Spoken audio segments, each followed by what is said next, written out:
ನಿನ್ನೆ ನಾನು ನೋಡ್ಕೊಳ್ಳೋದಕ್ಕಾಗಿ ಅಲ್ವೇ, ನಿನ್ನಿಂದಲೇ ಅಲ್ವೇ ನಾನು ಈಗ ಇಷ್ಟು ದೊಡ್ಡ ಮಟ್ಟಕ್ಕೆ ಬೆಳೆದಿದ್ದು. ನೀನು ನನ್ನ ಜೀವನಕ್ಕೆ ಬರದೇ ಇದ್ದಿದ್ರೆ ನಿಜವಾಗಿಯೂ ನಾನು ಊರಿನಲ್ಲಿ ಎಲ್ಲೋ ಒಂದು ಕಡೆ ಇದ್ದುಬಿಡ್ತಿದ್ದೆ.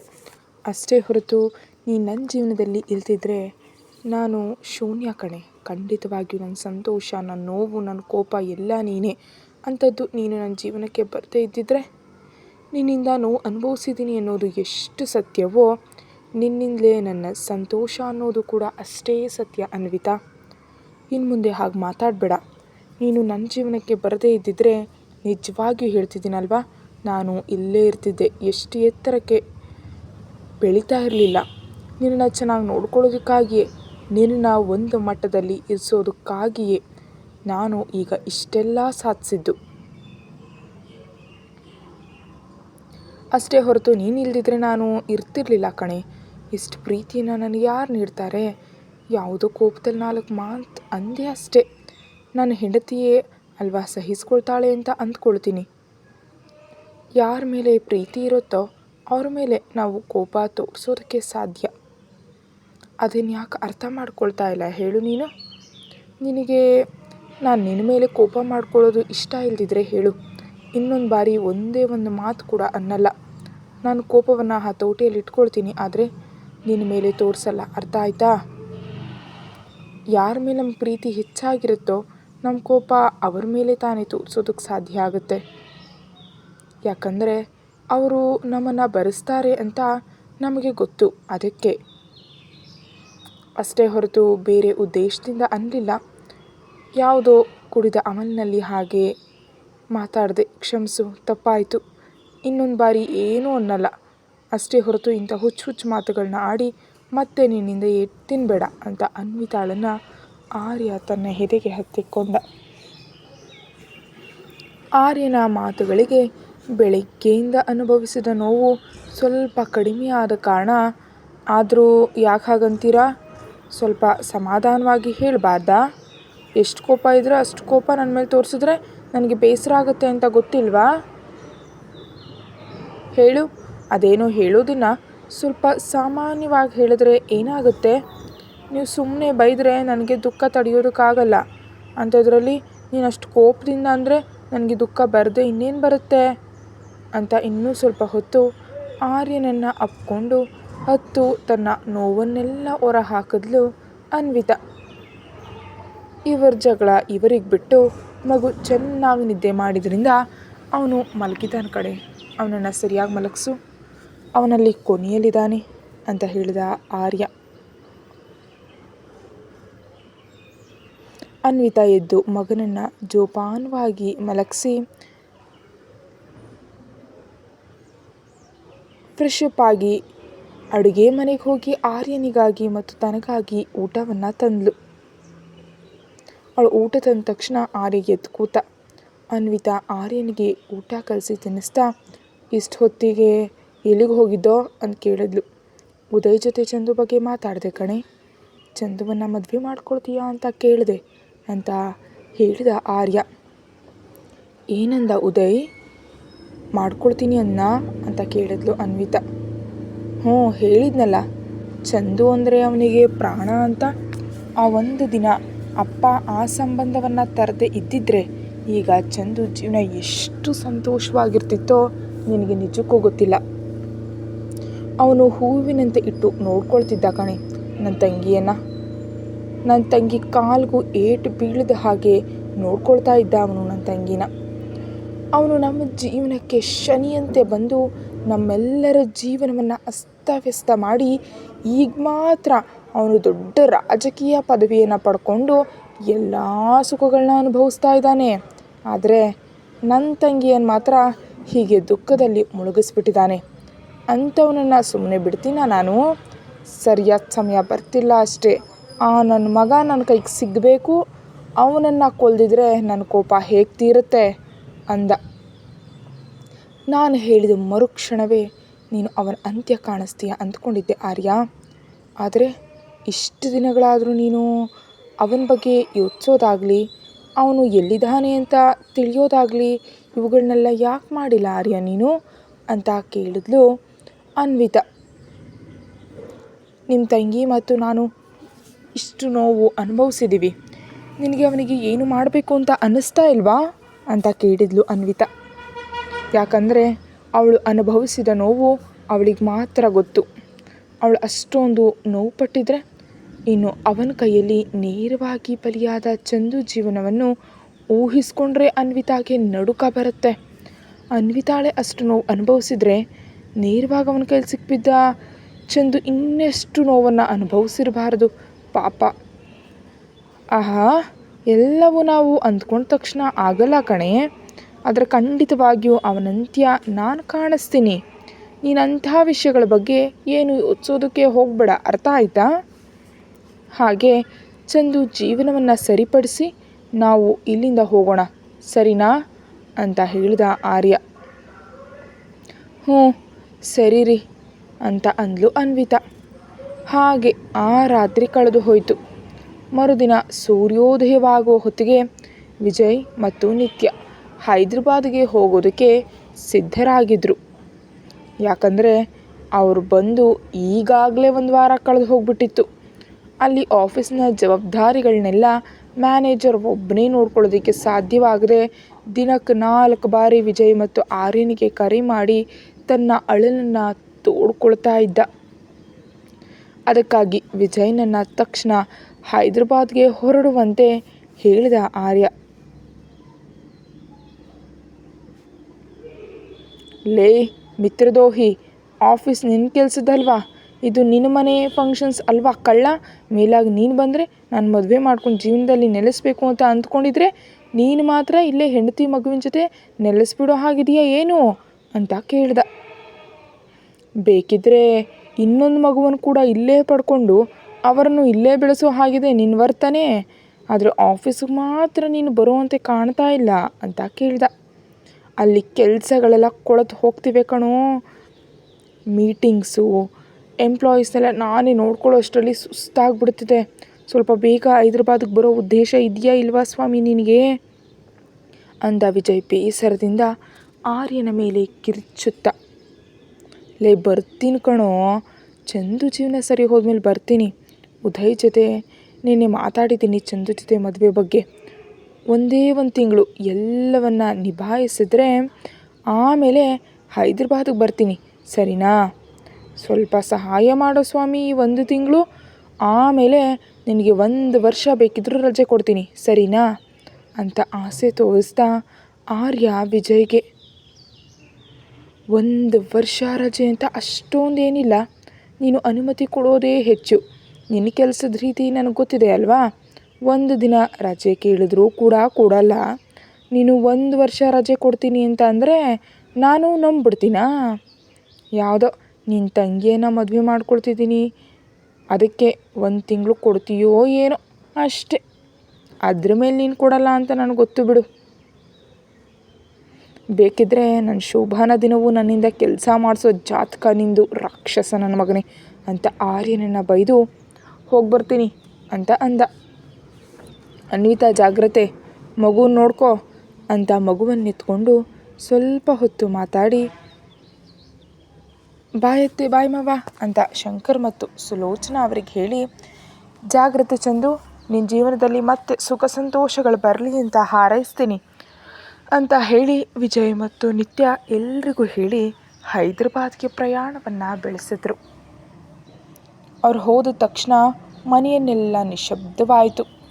ಮಗು ಮಲಗಿದ ತಕ್ಷಣ ಅನ್ವಿತಾ ಮಗುವನ್ನು ಹಾಲ್ನಲ್ಲಿರೋ ತೊಟ್ಟಿಲಿಗೆ ಹಾಕಿ ಕೋಣೆಗೆ ಹೋಗ್ತಿದ್ಲು. ಚಂದು ಕೂಡ ತನ್ನ ಕೋಣೆಗೆ ಹೋಗ್ತಿದ್ಲು. ಆಗಲೇ ಆರ್ಯ, ಚಂದು ಇಲ್ಲಿ ಬಾಮ್ಮ, ನಿನ್ನ ಜೊತೆ ನಾನು ಮಾತಾಡಬೇಕು ಅಂತ ತಂಗಿಯನ್ನು ಕರೆದ ಆರ್ಯ.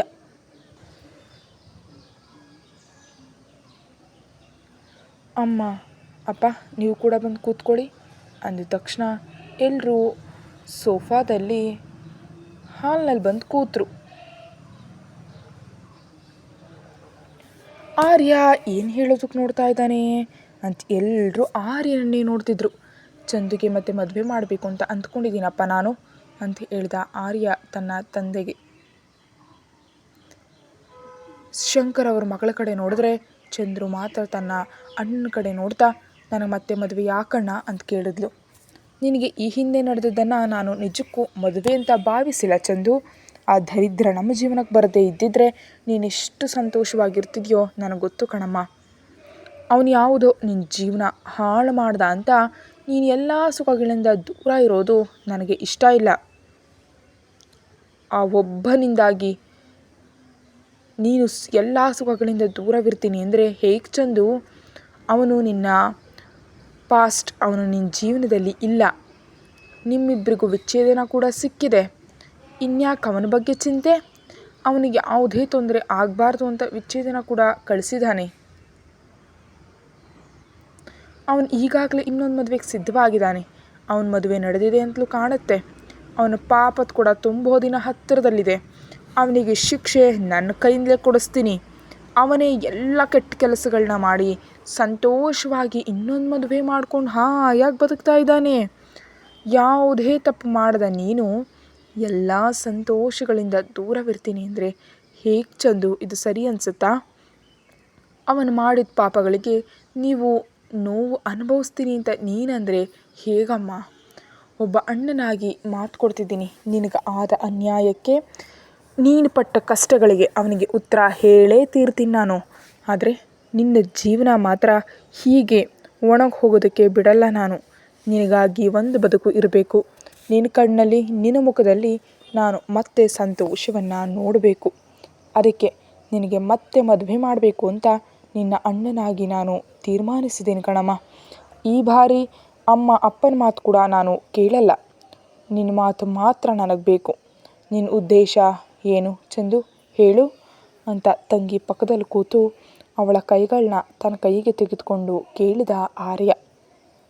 ಅಷ್ಟರಲ್ಲೇ ಚಂದು ಕಣ್ಣಿನಿಂದ ಕಣ್ಣೀರು ಬರ್ತಿದ್ರೆ, ಅವನು ಮಾಡಿದ ಗಾಯಗಳು ಇನ್ನೂ ನನ್ನ ಮೈ ಮೇಲೆ ಹಸಿಯಾಗಿಯೇ ಇವೆ ಅಣ್ಣ. ಅಂಥದ್ರಲ್ಲಿ ನಾನು ಮತ್ತೆ ಹೇಗೆ ಮದುವೆ ಮಾಡಿಕೊಳ್ಳಿ ಹೇಳು? ಒಂದು ಬಾರಿ ಮದುವೆ ಮಾಡ್ಕೊಂಡಿದ್ದಕ್ಕೆ 100 ವರ್ಷಗಳಿಗೆ ಆಗುವಷ್ಟು ಶಿಕ್ಷೆಯನ್ನು ಅನುಭವಿಸ್ಬಿಟ್ಟಿದ್ದೀನಿ ಅಣ್ಣ. ನನಗೆ ಮತ್ತೆ ಮದುವೆ ಮಾಡ್ಕೊಳ್ಳೋಷ್ಟು ಧೈರ್ಯ ಖಂಡಿತ ಇಲ್ಲ ಅಣ್ಣ. ದಯವಿಟ್ಟು ನನ್ನ ಹೀಗೆ ಬದುಕೋದಕ್ಕೆ ಬಿಡಿ.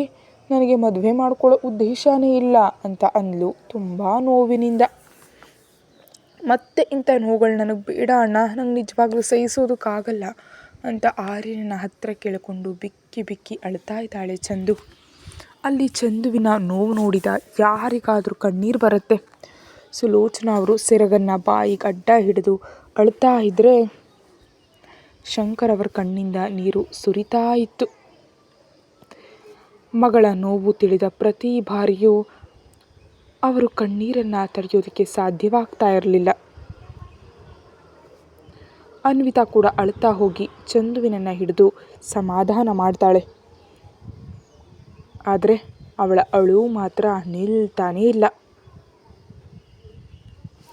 ಆರ್ಯನಿಗೂ ತಂಗಿ ನೋವು ನೆನಪಾದ ಪ್ರತಿ ಬಾರಿ ಅವನನ್ನು ಈಗಲೇ ಚೂರು ಚೂರಾಗಿ ಕತ್ತರಿಸಬೇಕು ಅಂತ ಕೋಪ ನೆತ್ತಿಗೇರ್ತಾ ಇದೆ. ಚಂದು, ನಿಜವಾಗಿಯೂ ನಮ್ಮದೇ ತಪ್ಪು. ಅವನೆಂಥವನು ಅಂತ ತಿಳಿದೆ ನಿನ್ನ ಕೊಟ್ಟು ಮದುವೆ ಮಾಡಿದ್ವು. ನೀನೆಷ್ಟು ನೋವು ಅನುಭವಿಸ್ದೆ ಅಂತ ತಿಳಿತಿದೆ ತಾಯಿ. ಆದರೆ ಈಗ ಹಾಗಲ್ಲ. ನಾನು ನಿನಗೆ ಮದುವೆ ಮಾಡ್ತೀನಿ, ಅದು ಉದಯ್ ಜೊತೆ ಅಂದ ಆರ್ಯ. ಉದಯ್ ಹೆಸರು ಕೇಳಿದ ತಕ್ಷಣ ಶಂಕರ್ ಮತ್ತು ಸುಲೋಚನಾ ಅವರು ಆರ್ಯನ ಕಡೆ ನೋಡಿದ್ರೆ, ನನ್ನಂಥವಳನ್ನು ಉದಯ್ ಯಾಕೆ ಮದುವೆ ಆಗ್ತಾನಣ್ಣ? ಈಗಾಗಲೇ ಮದುವೆ ಆದವಳನ್ನ ಅಂತ ಅಂದ್ಲು ಚಂದು. ಇಲ್ಲಮ್ಮ, ಅವನಿಗೆ ನೀನಂದರೆ ಈಗಿನಿಂದಲ್ಲ, ನೀನು ಹುಟ್ಟಾಗಿನಿಂದಲೇ ಪ್ರಾಣ ನೀನಂದ್ರೆ ಅವನಿಗೆ. ನಿನಗೆ ಮದುವೆ ಆಗೋ ಮುನ್ನವೇ ನಾನು ಅಪ್ಪನ ಹತ್ರ ಕೇಳಿದ್ದೆ ನಿನ್ನ ಮದುವೆ ಉದಯ್ ಜೊತೆ ಮಾಡ್ತೀನಿ ಅಂತ. ಆದರೆ ಅವನಿಗೆ ಮನೆ ಇಲ್ಲ, ಸಂಸಾರ ಇಲ್ಲ, ತಂದೆ ತಾಯಿ ಇಲ್ಲ, ನಿಜಕ್ಕೂ ಯಾರೂ ಇಲ್ಲ ಅಂತ ಹೇಳಿ ಇಲ್ಲಿವರೆಗೆ ತಂದುಬಿಟ್ರು. ಆ ಒಂದು ದಿನ ಅಪ್ಪ ನನ್ನ ಮಾತು ಕೇಳಿದರೆ ನಿನಗೆ ಈ ಸ್ಥಿತಿ ಬರ್ತಿರಲಿಲ್ಲ ತಾಯಿ. ಅವನಿಗೆ ಏನಾಗಿದೆ ಈಗ ಹೇಳು? ಒಂದು ಮಾತಿನಲ್ಲಿ ಹೇಳಬೇಕಂದ್ರೆ ಅವನು ನಮಗಿಂತ ಹಣದಲ್ಲೂ ಒಂದು ಮೆಟ್ಟಿಲು ಮೇಲೆ ಇದ್ದಾನೆ.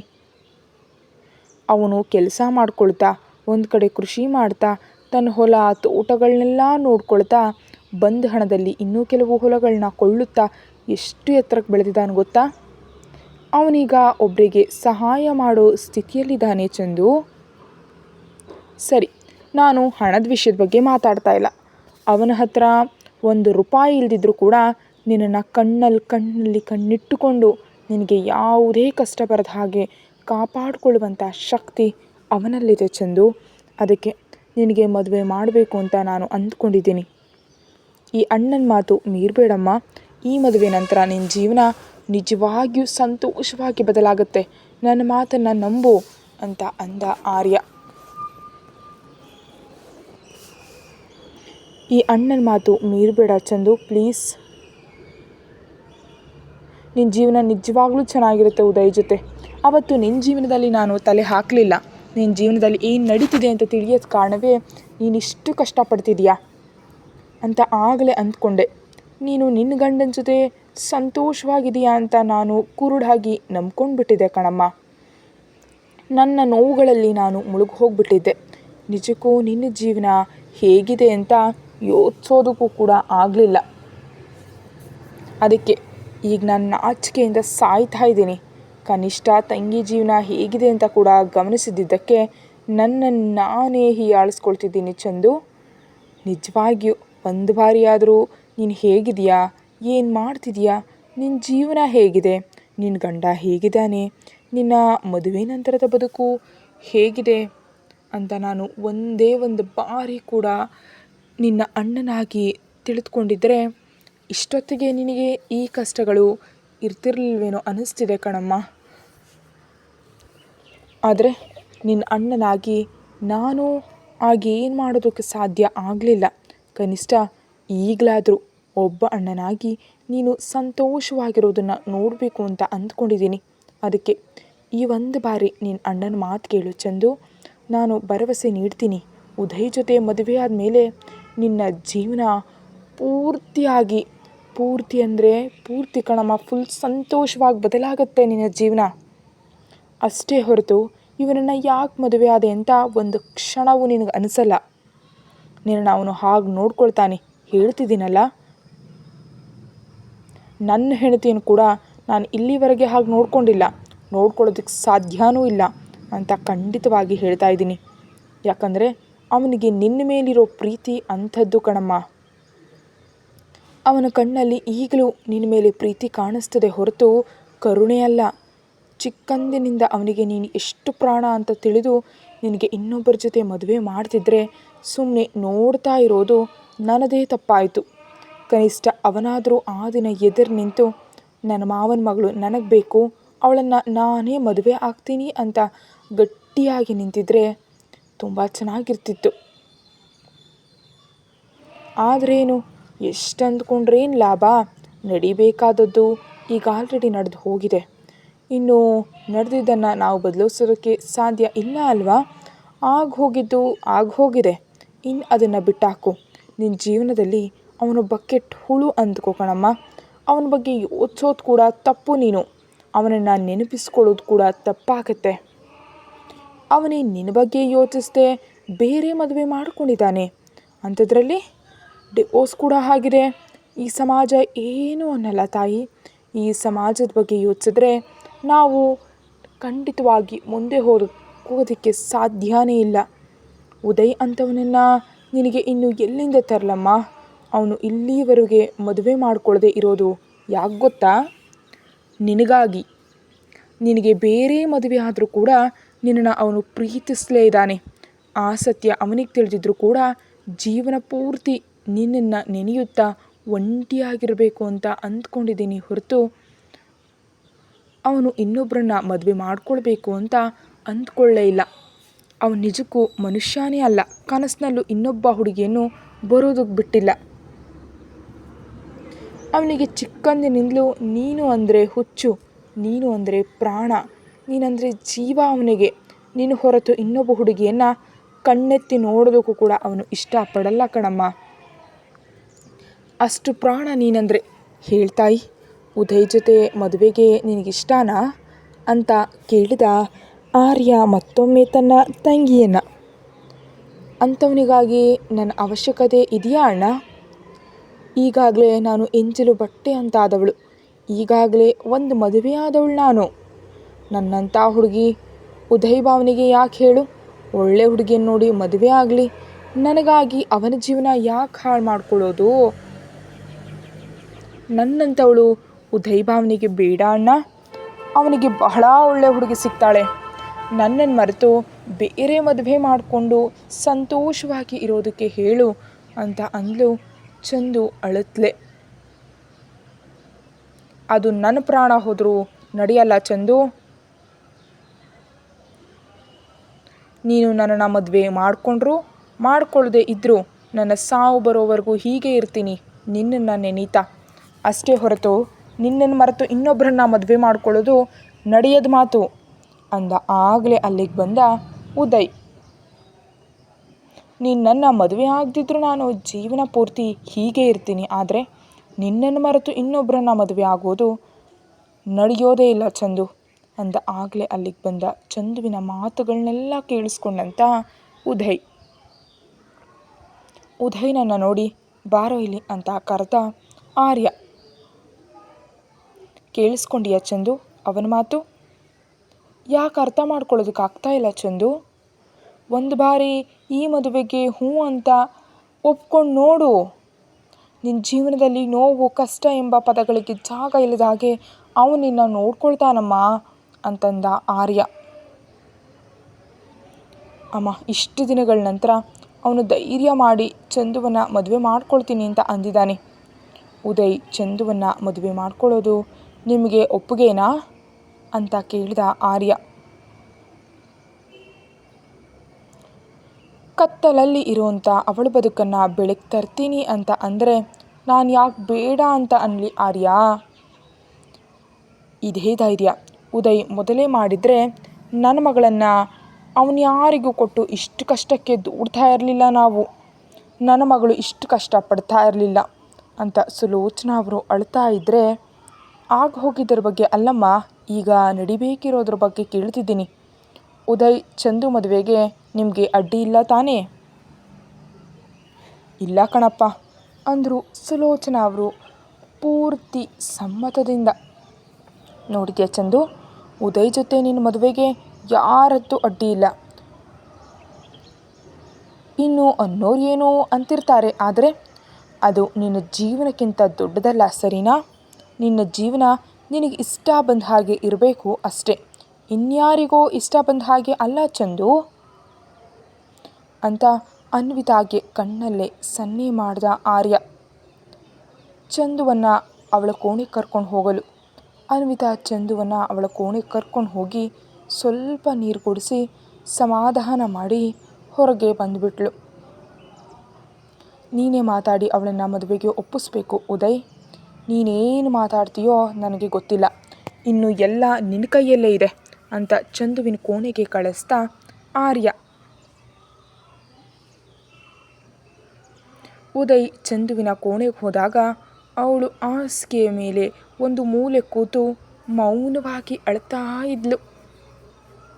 ಉದಯ್ ಹೋಗಿ ಚಂದು ಎದುರು ಮೊಣಕಾಲನ್ನು ಊರಿ ಕೂತು ಅಂದು ಧೈರ್ಯ ಮಾಡೋದಕ್ಕೆ ಆಗಲಿಲ್ಲ.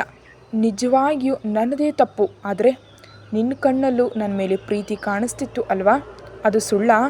ಅದು ನಿಜವೇ ಆಗಿದ್ರೆ ಈಗ ನಾನು ನಿನ್ನ ಮದುವೆ ಆಗ್ತೀನಿ ಅಂದರು ಯಾಕೆ ಒಪ್ತಿಲ್ಲ? ಚಂದು, ನೀನು ನನ್ನ ಪ್ರೀತಿ ಅಲ್ವಾ ಅಂತ ಕೇಳಿದ ಉದಯ್.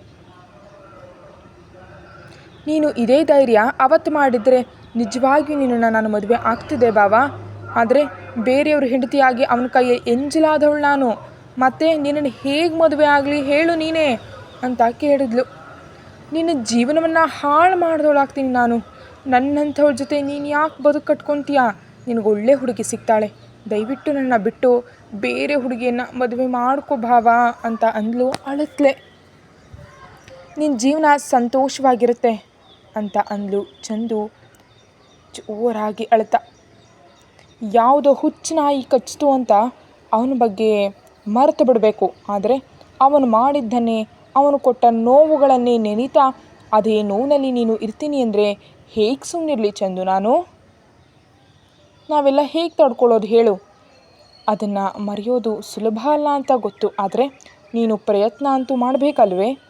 ಪ್ರಯತ್ನ ಮಾಡೋದಕ್ಕೆ ಮುಂಚೆಯೇ ನಾನು ಅದೇ ನೋವಿನಲ್ಲಿ ಇರ್ತೀನಿ, ಅವನು ಕೊಟ್ಟ ನೋವಿನಲ್ಲೇ ಬೆಂದು ಹೋಗ್ತೀನಿ ಅಂದರೆ ಹೇಗೆ ಚಂದು ಅಂತ ಅಂದ.